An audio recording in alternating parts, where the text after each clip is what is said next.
Hello and welcome to the Majlis, a Central Asia podcast at Radio Free Europe, Radio Liberty. I am Mohammed Tahir, Director of the Turkmen Service at Radio Free Europe. The inauguration of another mega project is underway in Central Asia. This time it is in Tajikistan. According to media reports, foundation stone of the Central Asia, South Asia Electricity Project, also known as CASA 1000, to be held on May 11th. If, which is a big if, project is implemented, this has to pass through volatile Afghanistan. Similarly, another proposed project called TAPI, the gas pipeline, which is supposed to take the Turkmen gas to Pakistan through Afghanistan. As situation in Afghanistan remains tense, the implementation of previously inaugurated TAPI project remains stuck. What is the future for CASA 1000? In this episode of Majlis, we intend to discuss prospect of these two projects.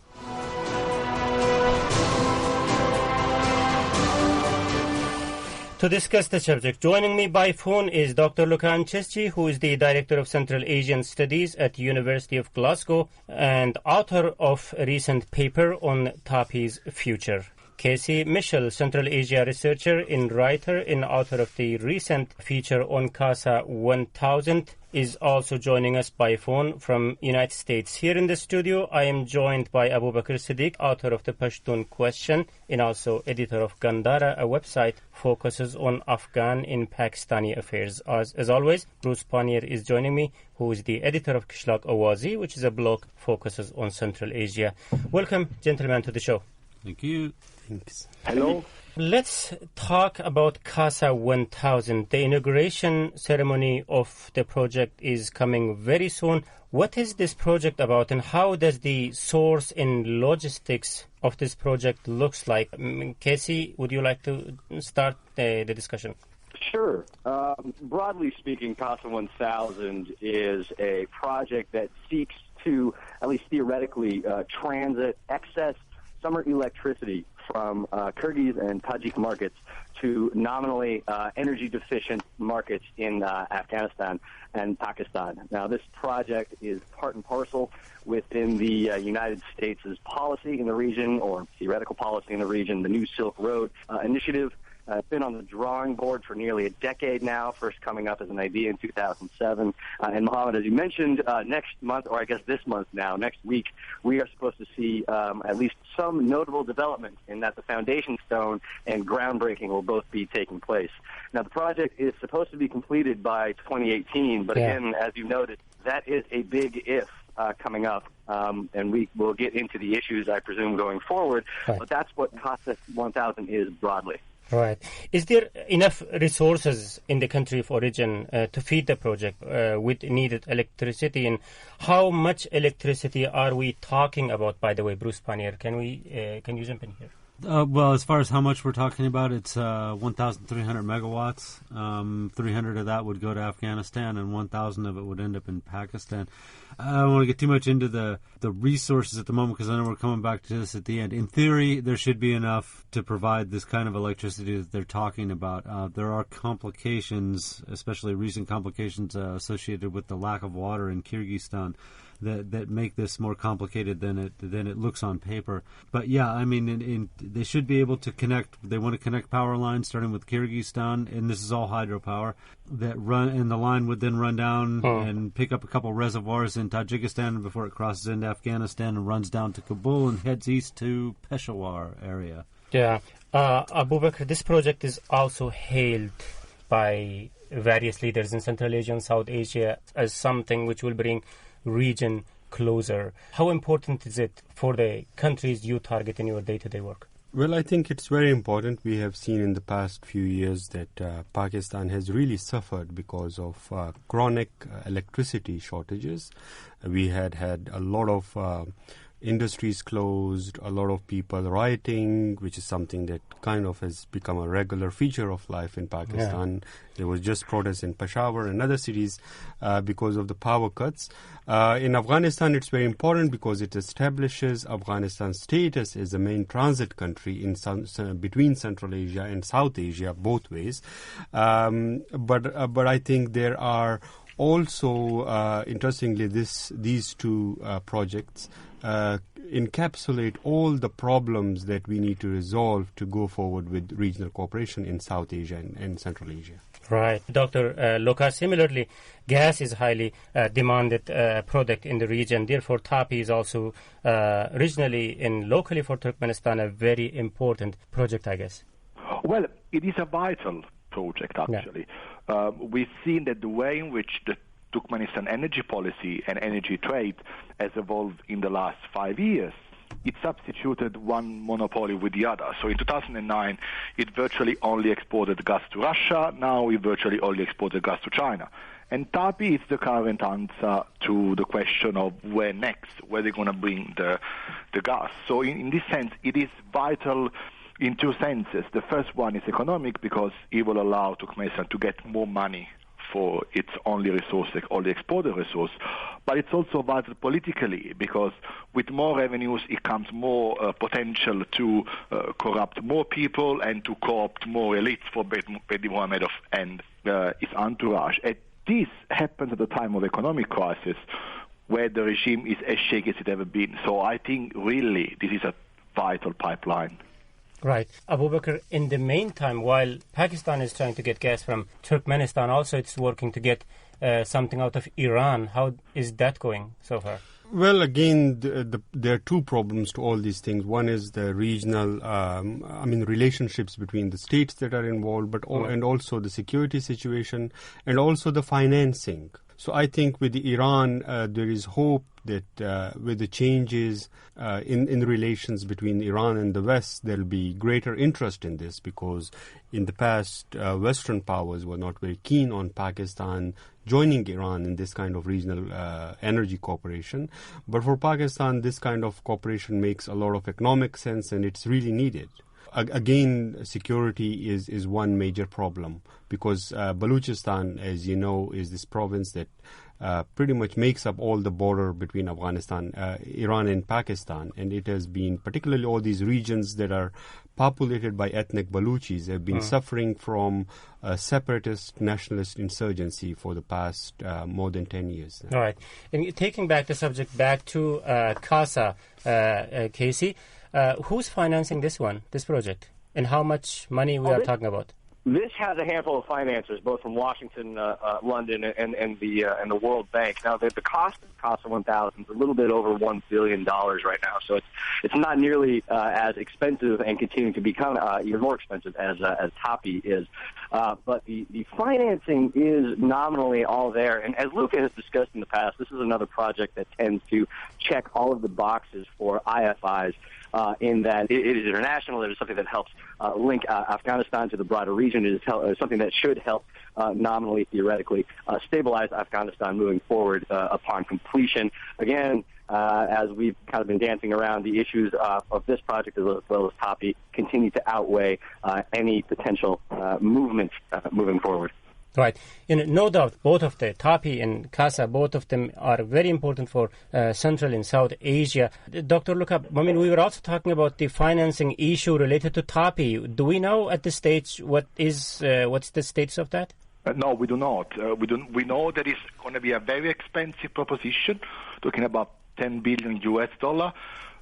We know that there is no commercial champion coming from the Western world. The commercial champion, if you want, the consortium leader is Turkmengas, which doesn't have the money or the expertise to run this program.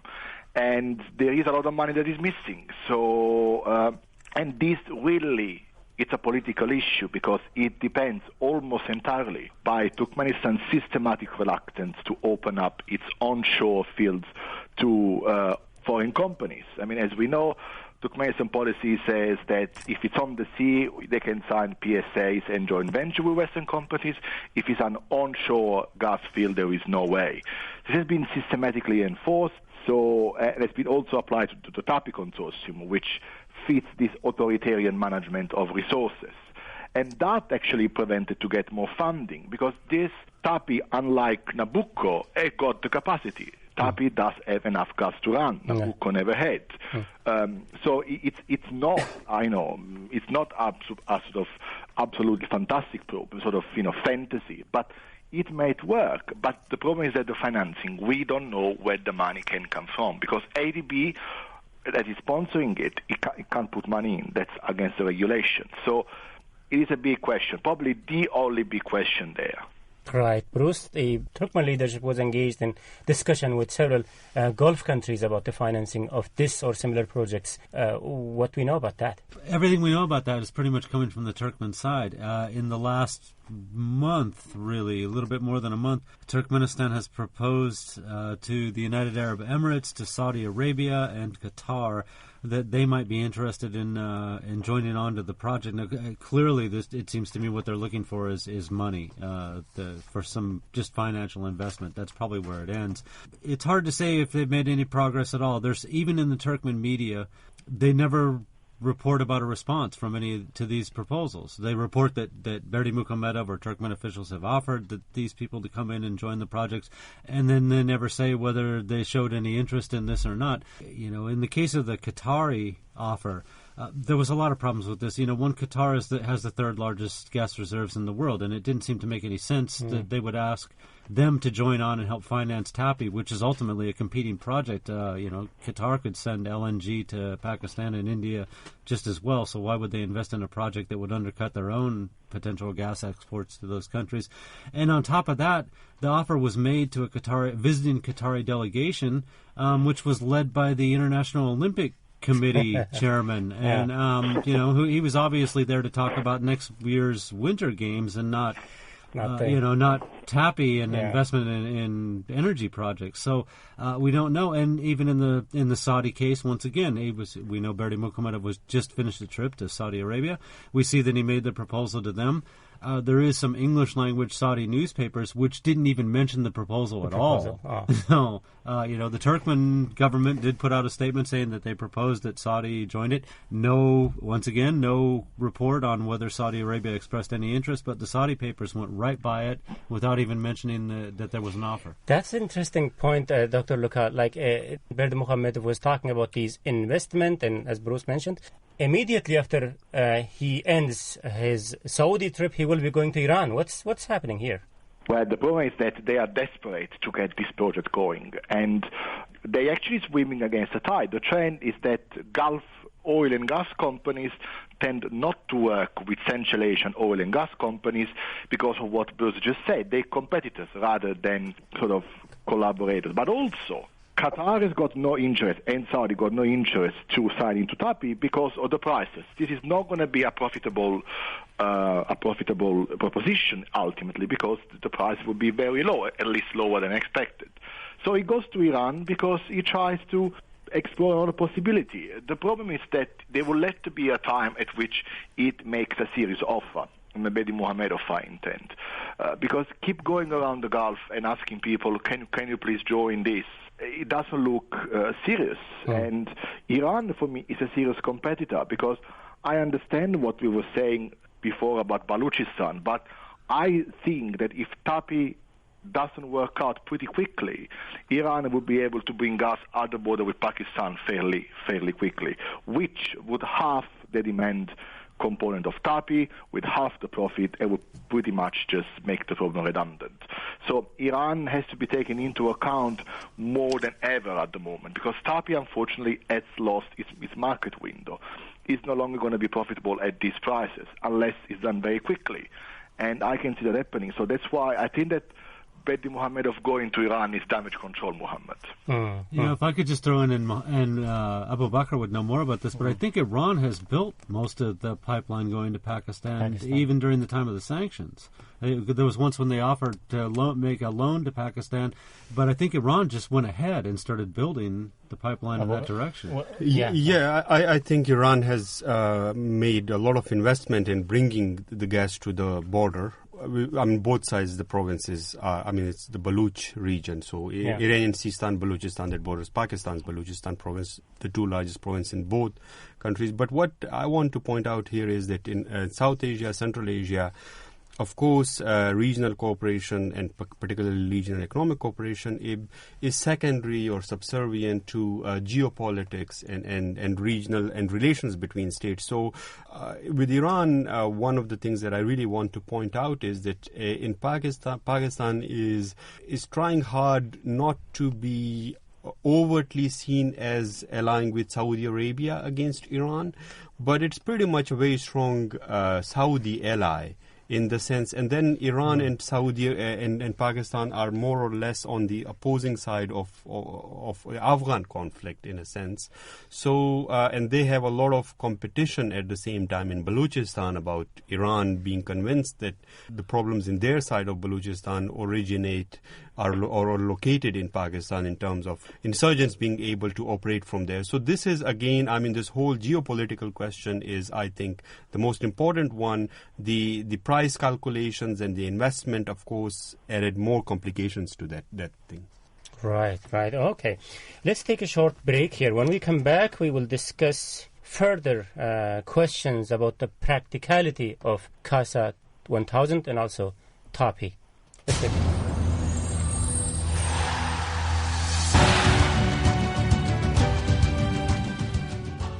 Welcome back, gentlemen, to the Majlis, a Central Asia podcast at Radio Free Europe, Radio Liberty. In the light of upcoming inauguration ceremony of CASA 1000, today we are discussing practicality of this and similar gas project called TAPI. Joining me to discuss the subject is Dr. Lukan Chesci, who is the Director of Central Asian Studies at the University of Glasgow. Casey Mitchell, Central Asian researcher and writer. Here in the studio, I joined by Abu Bakr Siddiq, author of the Pashtun Question and also editor of Gandhara, a website focuses on Afghanistan and Pakistan affairs. As always, Bruce Pannier is joining me, who is the editor of Kishlak Awazi, which is a blog focuses on Central Asia. Dr. Luka, I'm coming back to you. In the first half of the Majlis, we have been discussing and generally agreed about the fact that how much these projects are important for the region, for needs of the people. Now, the question of implementation is a tricky one, as we just touched in the first part of the discussion. We will see how CASA 1000 will go ahead, but a similar project was, as you were talking about in the first half, inaugurated last year in December in Turkmenistan, called TAPI, which if implemented will carry huge amount of gas through Afghanistan to Pakistan and India. What's been done since the inauguration of the project last year in December on this front? We don't know, and that's the great question about this whole program, that there is no certainty about how the project progressed after the inauguration on December 13th in Mari City. And that tells you a lot about the kind of authoritarian environment Turkmenistan is. For months, we've heard contrasting information about how many kilometers has been laid out, that the route had been identified, and then all of a sudden, in early April, the ADB said that it's funding a $200 million study preparatory that prepares how TAPI is going to be, which shows that everything that we were told before was simply untrue. So that's a very interesting, if you want, situation that TAPI is experiencing, because in other projects, the BTC and other Western pipelines, there is always a public discussion, a public debate about the impact of the pipelines, what the route will do to the environment, to the culture, to the people that live there. With TAPI, we don't know. We simply don't know where this pipeline will go. What we know is that the work is supposed to be starting and progressive in the Turkmen route, which is 215 kilometers, but then we don't know. And this, again, is consistent to the structure of resource management in Turkmenistan, because Turkmen gas have exclusive competence and responsibilities over this sector. No one can tell them what to do, which, of course, is consistent to the policy of anyone can build a pipeline to Turkmenistan at the border. Berdimuhamedov, in November 2015, issued an ukaz, a decree, in which he said it will let to be done by 3 years. Yeah. So, obviously, as always in Turkmenistan, the ministers try to, fix this thing. They got things done. They organized the opening ceremony, which was really a fictional development for a virtual pipeline. And then they progressed, but we haven't seen anything. I haven't spoken or heard from anyone who can confirm that he or she actually saw the work progressing. And this is something extremely difficult to understand in the era of globalization. There is no evidence that this pipeline is progressive, but we are told so by the Turkmens.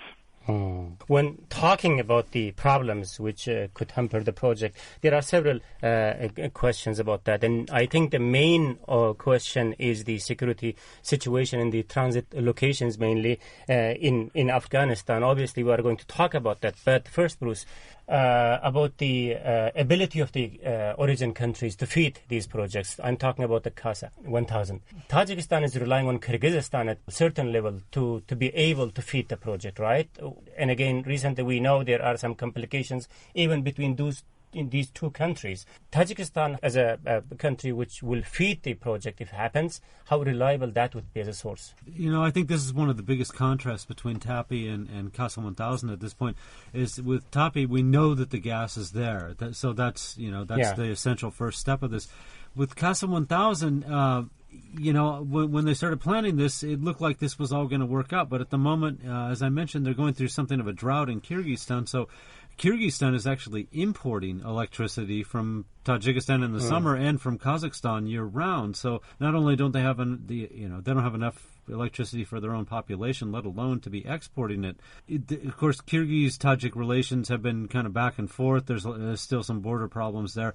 This would probably, I think they could get around that for a project like this, but beyond the fact that Kyrgyzstan clearly at this moment does not have enough electricity to export into the system, then we go down into Tajikistan and cross the border, and we see that part of the electricity is coming from the Nurek hydropower plant, and part of it from Sangtuta 1. No. Now, Nurek is an old hydropower plant, and just even this week, Tajik officials said it needs repair.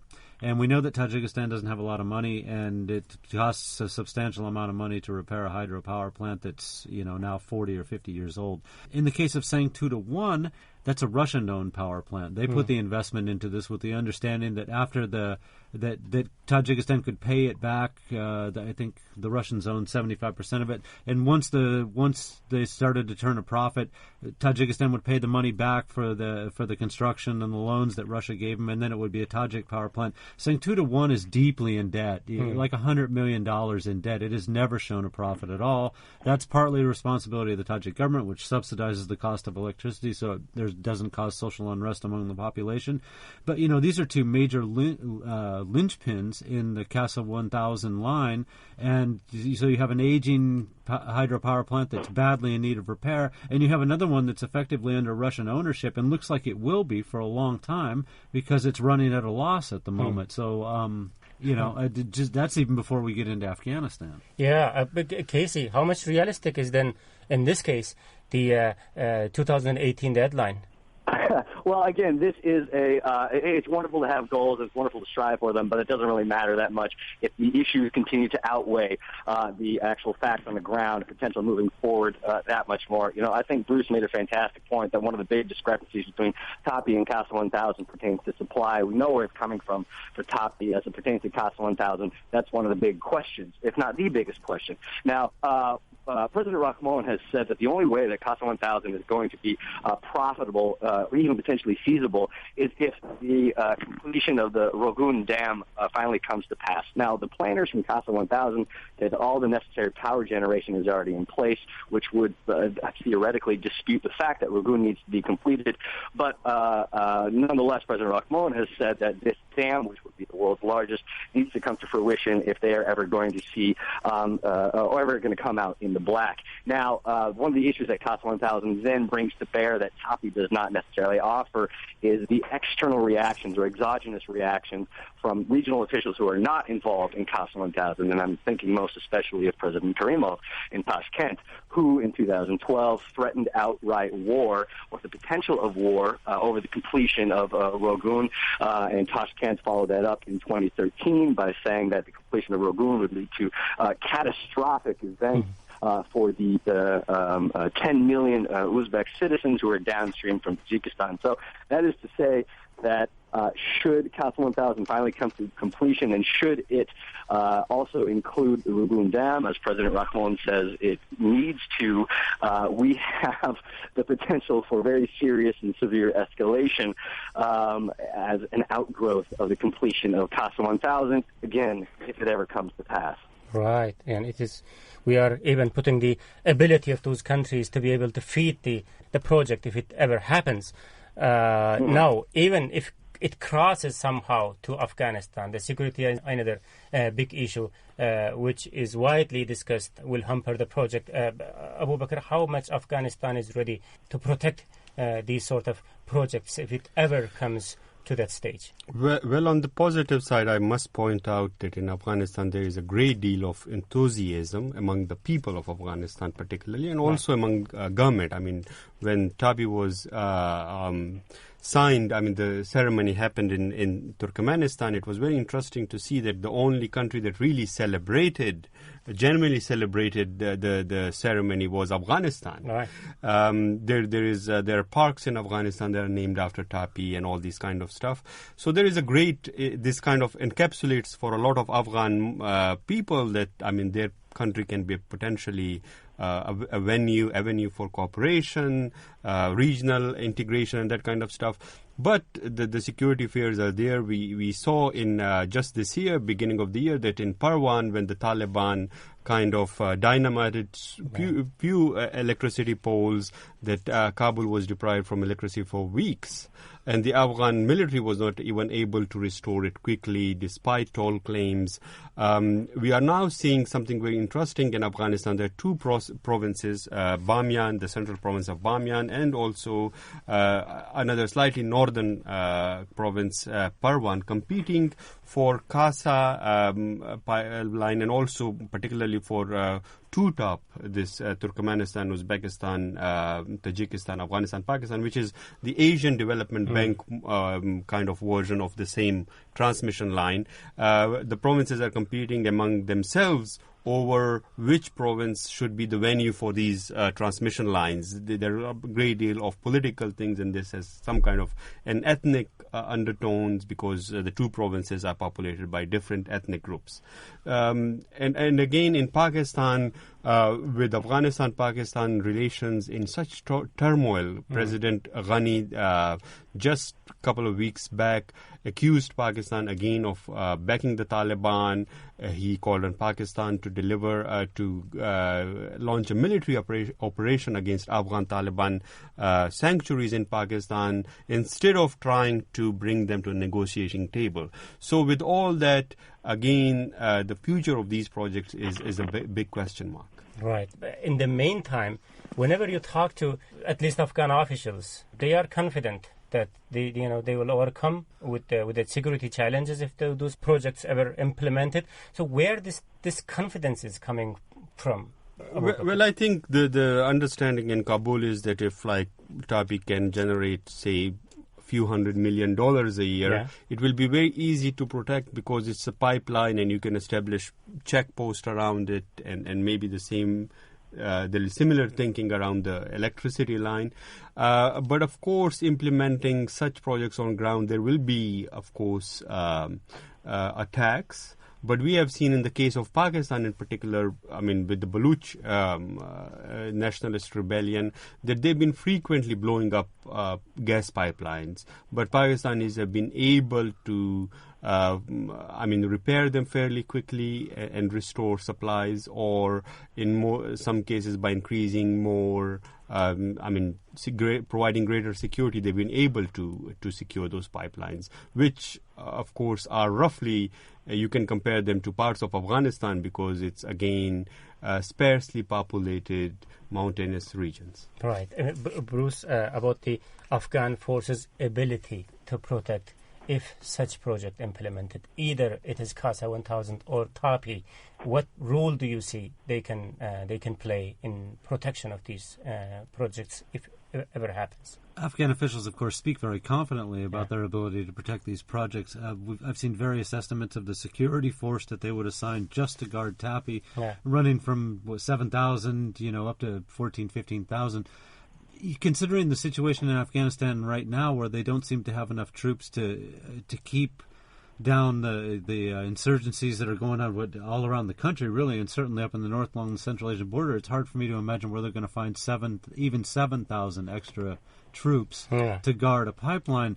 In the case of CASA 1000, when it enters, at least according to the map as it is now, when it enters Afghanistan, it goes right into Kunduz province, and it's supposed to go through Kunduz city, which fell to the Taliban briefly last September. So, of course, there's questions about the ability to secure that route also.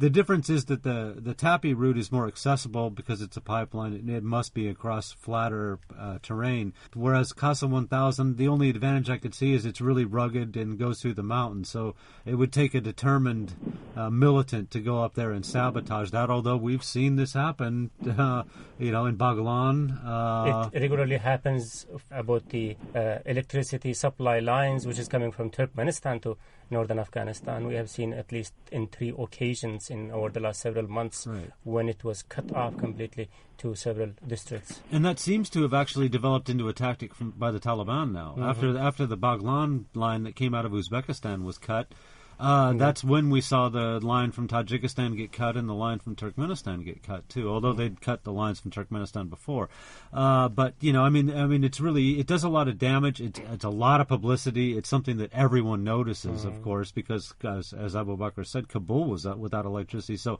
this is not something the government can deny happened, and it's certainly a failure on their part. Because TAPI won't supply gas to Afghanistan. They might be able to fix the pipelines without anyone really noticing if it was built.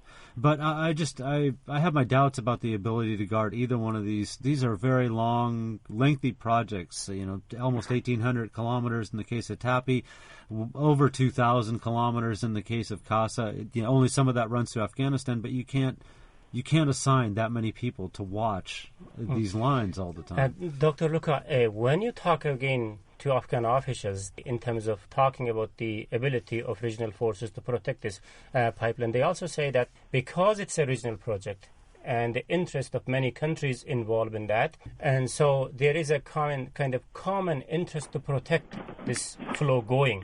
So when they talk about that, especially they point their fingers at Pakistan because as a country which they think is supporting the Taliban, they might be able to control Taliban to stay away from this project. Is it something you see possible here in terms of providing needed protection for such a project if it happens? Like my argument for TAPI non-feasibility depends on the low prices, which means that at current prices, you are not able to raise the amount of money that you need to raise to bribe enough people along the route, convincing them not to blow the pipeline. So, which for me remains the bigger problem. I don't think this is a Taliban problem. Anyone could be. Those areas are so critically unstable that, we've seen what happened with the couple of pylons that Abu Bakr was mentioning before. Kabul was out of electricity for a long time. Yeah. So these are as Bruce said, these are very long process. But if you think with Afghan officials, they are confident that they can sort of create 25,000, 30,000 new jobs of people just employed in the security sector along the pipeline route in Afghanistan.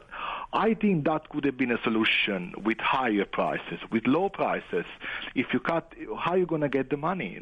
Especially if you got no external investor. So rather than looking at the Taliban component here, I would try to connect security with the geoeconomic environment in which this pipeline is going to be built, if ever it's going to be built. And in the current context, I can't see how you can have a profit, transit fees for Afghanistan, and money for security. These seem to be irrational. There is no economic rationale for this project, especially when we know that the ADB cannot put the money for it. There will have to be a very generous external funder for this project. The consortium doesn't have the money to do this. The governments don't have the money. Afghanistan is banking a lot on this project. It's a pipeline for peace. Also, the international environment thinks that TAPI is great because it keeps India and Pakistan talking together. But ultimately, I can't see the current economic rationale for the pipeline at current prices, which for me it's a big question when it comes to assess the oil feasibility, security or not. Okay, then I'm going to throw this question. It's an irrational question. Either this project might sound irrational, or there is a problem with the security in Afghanistan, or the problems with the ability of those countries to feed the project. Then why they are inaugurating this? One happened in December last year, and now they are going to do it in May 11th, another similar project. So I think, and I want to believe in this, to those people in power in the region, in Afghanistan, Pakistan, and Central Asia, they should know more than us about these problems that we are talking about. And then why go forward and inaugurate a project like that, which is not possible to implement as we are discussing here? What's politics behind that, Bruce? Well, I think all the countries involved in both these projects, if you look at them, they really need a success story here, something that they can show to their people that this is the brighter future that we're promising you. And you can't. It's hard to delay things like that. We know what the economic situation is like in Central Asia. And we know what the situation in Afghanistan and Pakistan is certainly not. It's close to critical too. So you have to hold out some hope in some form to the people there that there's going to be an improvement.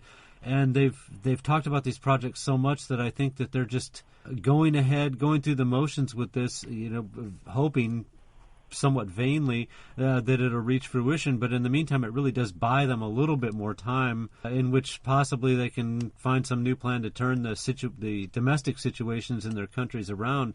I would hope that these people are informed enough about what's going on that they would realize that as it stands now, neither of these projects, they can't work. They simply can't work at the moment. Is that your thinking, Casey? No, I think Bruce is exactly right. This is something for these, at least regional officials, to rally around. As the economic crunch becomes that much starker, it is necessary for them to find some kind of winning story for some kind of broader mega project narrative that can show that they are making improvements, that they are seeking integration.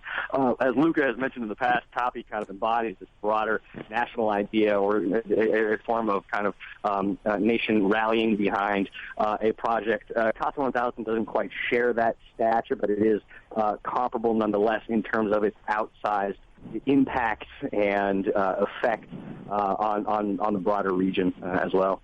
If I could just throw in, too, the interesting thing about these multilateral projects is it's also possible for any individual country to say that they fulfilled their part of it, and it was the other countries that let the project down. So they have a fall guy built into the system. Sure, but Turkmenistan is doing that for a number of other projects. Like there was a project, Dr. Luca, which is called Turkmen-Afghanistan-Tajikistan Railway, I believe. Mm-hmm. So Turkmenistan built its part, and now Asian Development Bank decided to quit the project. So, how do you see the future of these two projects in 5 years to come? Look, just an issue, just back on the ceremony. For Turkmenistan, also the December ceremony had a specific meaning that was connected to neutrality because it happened at the time in which neutrality turned 20, and of course it had to do with elite politics, which has been extremely unstable in Turkmenistan. I think that, answering your question now, Mohammed, that at some point in the next 20-24 months, we will finally see some images of the Turkmen sector of this pipeline. But I am not sure that what's going to happen when or if the pipeline reaches the border. I still think, and I'm basing my argument here on economic rationale, that TAPI has lost its market window. It's no longer profitable in the current prices, which now raises the question of whether or not they have to proceed. And I think that what Casey was saying is true, that now they started this process and they have to somehow progress until it becomes evident to everyone that there is no future there. I don't think that this will be realized, but I think that for a couple of years at least we will keep hearing about it as if it's an imminent success. Mm-hmm. And there is a lot to do with this politics or planned infrastructure, that it will bring benefit. There is promise associated with TAPI. Different in Turkmenistan and in Afghanistan, but there is promise nonetheless. So This gives the elite some room to maneuver, buy some time to stay in power, and in the case of Afghanistan, also talk to the population a rhetoric of peace and connectivity. But ultimately, it seems to me that there will let be a point in which they will let stop talking about it, because it's simply not feasible in the current condition. Should the prices rise once again, that would be another story. Abu Bakr, final point from you. So it won't happen, is it? Well, I'll go back to my point that, a lot of regional cooperation in this region depends on geopolitics, and I think what we didn't discuss today is like the China's role and this whole One Belt, One Road initiative and all that, and its promise to kind of, in a way, integrate Pakistan economically with Xinjiang by building this CPEC, the China-Pakistan Economic Corridor. So I think if Chinese move forward with that project, I think it will give the regional states more incentives to go forward with this, and also maybe more global powers to also invest in these kind of initiatives, because that will have a very big stabilizing effect on Afghanistan. We are already seeing that the Chinese role has increased in Afghanistan, while other people were withdrawing. NATO was withdrawing from Afghanistan. So I think, if you look at just directly the capacity of Turkmen government, there might be a lot of problems that we can point out. There are a lot of domestic problems in Afghanistan, but overall, the region has changed to a point with India and China becoming kind of global economic giants, that they need this kind of economic integration, and it will happen one way or another. Okay, optimistic point, Abu Bakr Siddiq, author of the Pashtun Question and editor of Gandhara, a website focuses on Afghanistan in Pakistan affairs. Thank you very much for your insightful comments. Also, Dr. Lukan Chesji, Director of Central Asian Studies at University of Glasgow, Casey Mitchell, Central Asia researcher and writer, and Bruce Pannier, who is the editor of Kishlak Awazi, which is a Central Asia blog at Radio Free Europe, Radio Liberty. Thank you very much, gentlemen, for being part of the Majlis today. Thank you. This is from me, Mohammed Tahir, Director of the Turkmen Service at Radio Free Europe, Radio Liberty. Bye-bye.